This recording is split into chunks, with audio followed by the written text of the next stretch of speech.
சந்தேகம் வந்தது. தன்னுடைய மந்திரி சபையில் இருக்கக்கூடிய மந்திரிகளில் யார் அறிவார்ந்த மந்திரி என்பதை சோதிக்க விரும்பினான் அந்த மன்னன்.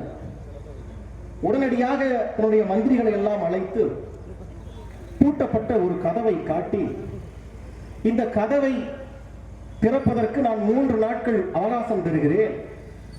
3 நாட்களில் இந்த பூட்டை திறப்பவர் எவரோ, எந்த மந்திரியோ அவர்தான் அறிவார்ந்த மந்திரி, தலை சிறந்த மந்திரி என்று அறிவிப்பு செய்கிறான் அந்த மன்னன்.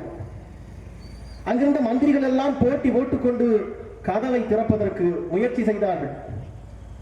ஒன்றுக்குமே ஆகாத OS மணியன் போன்ற ஒரு மந்திரியும் வந்தார்.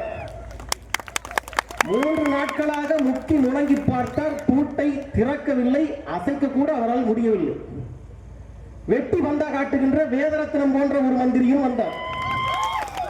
அவரும் 3 நாட்களாக தட்டி தட்டி பார்த்தார், பூட்டை திறக்கவே முடியவில்லை.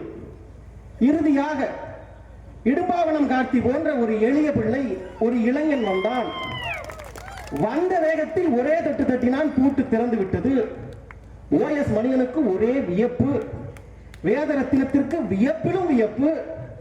அவர்கள் கேட்கிறார்கள், தம்பி இடும்பாவனம் கார்த்தி, நாங்கள் 3 நாட்களாக இந்த பூட்டை திறக்க முயற்சி செய்தோம், எங்களால் முடியவில்லை. நீ வந்து 3 வினாடிகளில் திறந்து விட்டாயே, எப்படி திறந்தாய் என்று கேட்கிறார்கள்.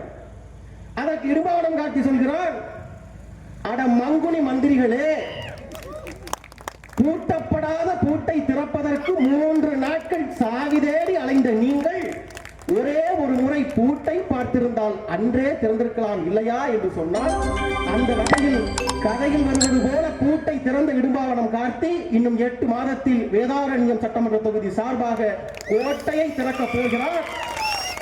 அதை பேரறிவிப்பு செய்வதற்குத்தான் இந்த கூட்டம். அந்த வகையில் நானிலம் சிறக்க நாம் தமிழர் ஆட்சி என்று நல்லதொரு தலைப்பை வைத்து எழுச்சியும் புரட்சியுமாக எப்போதும் போல இந்த கூட்டத்தை நடத்தி கொண்டிருக்கின்ற நாகைமன் பெற்றெடுத்த மற்றும் ஒரு சீமான் மரியாதைக்குரிய அண்ணன் ராஜேந்திரன் அவர்களே, இன்னும் பெயர் சொல்வது என்று சொன்னால் இங்கு அமர்ந்திருக்கின்ற அத்தனை சொந்தங்களுமே பேருக்கு தகுதியானவர்கள் தான். நேரத்தின் அருமை கருதி அனுமதி தந்து பாதுகாப்பு பணியை செய்து கொண்டிருக்கின்ற காவல்துறை அதிகாரிகளே, எப்படியும் எங்களை கல்வி ஊற்றத்தான் போகிறீர்கள், சரி என்னதான் கல்வி ஊற்றுகிறார்கள் என்று கேட்போமே என்று கரை வேட்டியை எல்லாம் வீட்டில் கலட்டி வைத்துவிட்டு பக்கவாட்டில் அமர்ந்தபடி, இருக்கையில் அமர்ந்தபடி எங்கள் பேச்சுக்கு செவி கொடுத்துக் கொண்டிருக்கின்ற மதிப்பிற்குரிய மாற்றுக் கட்சி சொந்தங்களே, பகுதிவாழ் பொதுமக்களே, வியாபார பெருங்குடிகளே, எல்லாவற்றிற்கும் மேலாக அலைபேசி நேரலை வாயிலாக உலகமெல்லாம் வேறு பரப்பி விழுதுவிட்டு இந்த காணொலியை நேரலையில் பார்த்துக் கொண்டிருக்கின்ற எங்கள் உயிருக்கு உயிரான தமிழ் சொந்தங்களே, அத்துணை பேருக்கும் செந்தமன்னன் சீமானின் தம்பி திருப்பூர் சுடலையும் எழுச்சியும் புரட்சியுமான மாலை வணக்கம். பிறந்து கொண்டவர்களே, நாங்கள் பெருமைக்காக பதிவு செய்ய விரும்பவில்லை, உள்ளன்போடு உவகையோடு நாங்கள் சொல்ல விரும்புகிறோம். வருகின்ற 2026 சட்டமன்ற தேர்தல் முடிவுக்கு பின்பாக எப்படி கடந்த காலத்தில் 60 ஆண்டு காலமாக தமிழ்நாடு அரசியலில் கோலோச்சி வந்த அண்ணா திராவிட முன்னேற்ற கழகம் என்ற கட்சி தன்னுடைய முதல் வெற்றியை திண்டுக்கல் இடைத்தேர்தலில் பெற்றதோ என்பது வரலாறோ, அதே போல நாம் தமிழ் கட்சியினுடைய முதல் வெற்றி எழுதி வைத்துக் கொள்ளுங்கள், இந்த வேதாரண்யம் மண்ணில் இருந்துதான் எழுதப்பட போகிறது. அதில் எந்த மாற்றமும் இல்லை. காரணம் என்னவென்று சொன்னால், நாம் தமிழர் கட்சி 234 தொகுதிகளில் நிறுத்துகின்ற வேட்பாளர்களுமே தகுதியான வேட்பாளர்கள் தான், அதில் எந்த மாற்று கருத்தும் இல்லை. ஆனால் அதிலும் கொஞ்சம் கூடுதலாக அண்ணன் சீமானின் கரம் பிடித்து வாக்கு செலுத்துவதற்கு முன்பாகவே பொது வாழ்க்கைக்கு வந்து மக்கள் போராட்டங்களுக்கு வந்த ஒரு ஆக சிறந்த வேட்பாளர் இடும்பாவனம் கார்த்தியை இந்த தொகுதிக்கு தந்திருக்கிறார். இந்த தொகுதி அந்த வகையில் பெருமை கொண்டது என்று சொன்னால் அது மிகையாக. அந்த வகையில் பெற்றோர்கள் பெரியோர்கள் எனக்கு பின்பாக ஒரு பேருரையாற்ற காத்திருக்கிறார். நான் சுருக்கமாகவே பதிவு செய்ய விரும்புகிறேன். எங்களுக்கு நாம் கட்சி பிள்ளைகளுக்கு உள்ளன்போடு சொல்கிறோம், மிகப்பெரிய வருத்தம் இருக்கிறது. எங்கள் தாய்மார்களை, எங்கள் பெற்றோர்களை, எங்கள் பெரியோர்களை நாங்கள் பார்க்கிற போது சில நேரங்களில் வருத்தம் வருகிறது, சில நேரங்களில் கோபம் வருகிறது. அப்படி என்ன கோபம் என்று சொன்னால், தொடர்ச்சியாக அண்ணன் சீமானும் அவன் தம்பிமார்களும் 15 ஆண்டு காலமாக இந்த மண்ணில் களத்தில் நாங்கள் நிற்கிறோமே, இந்த மண்ணுக்கு எந்த பிரச்சனை வந்தாலும் வந்த பிரச்சனையை எங்கள் சொந்த பிரச்சனையாக கருதி நாங்கள் களத்தில் நின்று போராடுகிறோமே, வழக்கை வாங்குகிறோமே, சிறையை நிரப்புகிறோமே, தொடர்ச்சியாக 15 ஆண்டு காலம் களத்தில் இருக்கிற பிள்ளைகள், நாம் மகிழ்ச்சி பிள்ளைகளுக்கு நீங்கள் தந்த ஊதியம் என்ன, சம்பளம் என்ன?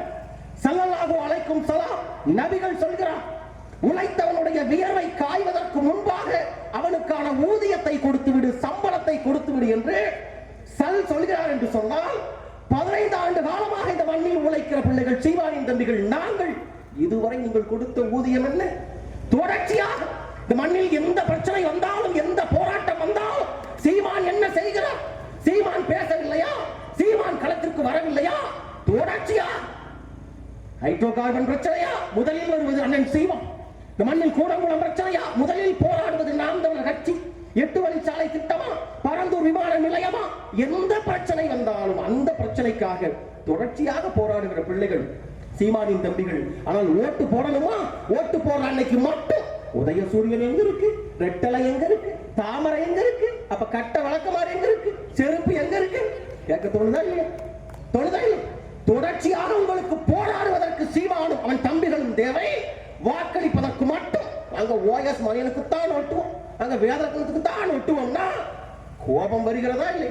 கோபம். மாற்று கட்சி தோழர்கள் இவ்வளவு பேர் இருக்கீங்க, தயவு செய்து யாராவது ஒருவர் கை தூக்கி சொல்லுங்க. ஒருவர் எப்ப பேசுற புழுச்சட்டை உங்க அண்ணன் சீமான் அண்ணன் இந்த வருஷம் இந்த போராட்டத்தில் உங்க அண்ணன் களத்துக்கு வரல, குரல் கொடுக்கல, பேசல, ஏதாவது ஒன்றே ஒன்று மருந்துக்கு உங்களால் சொல்ல முடியுமா? சொல்ல முடியுமா? அப்ப தொடர்ச்சியாக நாங்கள் உழைத்து வருகிறோம். இந்த கூட்டத்துக்கு முன்பாக 2 எங்கள் சொந்தங்களுக்கு நாங்கள் புகழ் வணக்கம் செலுத்தினோம். இன்று படமாக இருக்கிறார்கள். இதே கடந்த காலத்தில் எங்களை போலவே எங்களோடு கரம் கோர்த்து அண்ணன் சீமானின் கரத்தை பிடித்துக் கொண்டு ரத்தமும் சதையுமாக எலும்பும் நரம்புமாக எங்களை போல இந்த மண்ணில் களத்தில் நின்ற 2 பேர் எங்கள் கட்சிக்காரர்கள் தான், சொந்தங்கள் தான் இப்போது படமாக இருக்கிறார்கள். காரணம் என்ன? இந்த மண்ணுக்காக, இந்த மண்ணை நாடாக்க வந்த ஹைட்ரோ கார்பனுக்கு எதிராக போராடி களத்தில் நின்று உயிர்விட்ட பெருமக்கள் அவர்கள். இன்னைக்கு அவங்க படமா இருக்காங்க, நாளைக்கு நாங்களும் கூட படமாக இருக்கலாம். நாங்களும் படமாக இருக்கலாம்.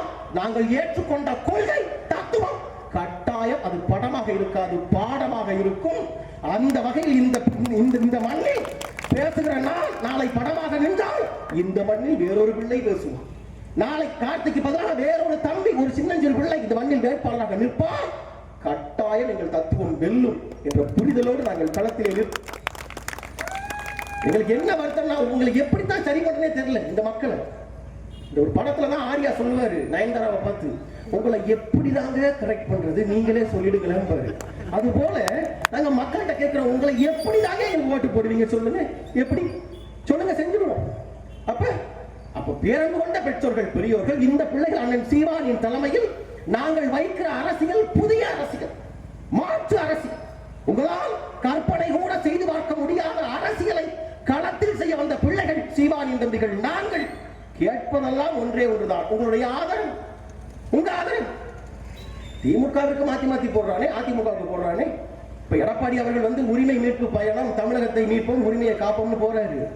அதுல சில பேர் சொல்றான், பேசாம இந்த முறை ஸ்டாலினுக்கு பதிலாக எடப்பாடிக்கு போட வேண்டியதான் சில பேர். நான் கேட்கிறேன், ஏண்டா போன முறை எடப்பாடி தான் முதலமைச்சரா இருந்தாரு, அவர் வேண்டாம்னு சொல்லித்தானே நீ ஸ்டாலினுக்கு போட்ட. இப்ப ஸ்டாலின் தெரியல, அப்ப எடப்பாடிக்கு போட்டுவோமா? திருத்தவே முடியாதுல்ல, திருத்த முடியாதுல்ல. தொடர்ச்சியா 50 வருஷமா 60 வருஷமா இவங்க விட்டா அவங்க, அவங்க விட்டா இவங்க. நாங்க என்ன கேட்கிறோம்? எனக்கு முன்னாடி பேசின ஐயா சொன்னார், காலில் போடுற செருப்பு, ஒரு செருப்பு வாங்கி போடுறோம், 5 மாசம் பயன்படுத்துறோம், 6 மாசம் பயன்படுத்துறோம். அடுத்து வாங்கும்போது வேற ஒரு மாடல் புதுசா வந்தது எது, நவீனமா வந்தது எது, வாங்குறோமா இல்லையா? செல்போன், பேசுகிற செல்போன். இந்த முறை ஒரு மாடல் வச்சிருக்கோம், 6 மாசம் 1 வருஷம் கழிச்சு வேற வாங்கினா அதை விட மேல 4G இருக்கா, 5G இருக்கா, பாக்குறோமா இல்லையா? அது போல இந்த மண்ணை ஆளப்போவது யார், இந்த மண்ணுக்கான அரசியலை செய்ய போவது யார்? அதுல உங்களுக்கு 50 வருஷமா பார்த்த திமுக, அதிமுக ஒரு மாற்றாக இந்த பிள்ளைகள் சீமானின் தம்பிகள் நிக்கிறாங்களே, இவங்களுக்கு ஒரு முறை போட்டுத்தான் பாப்பமே. போடக்கூடாது, ஒரு திருட்டு பயல் தான் வேணும் இல்ல.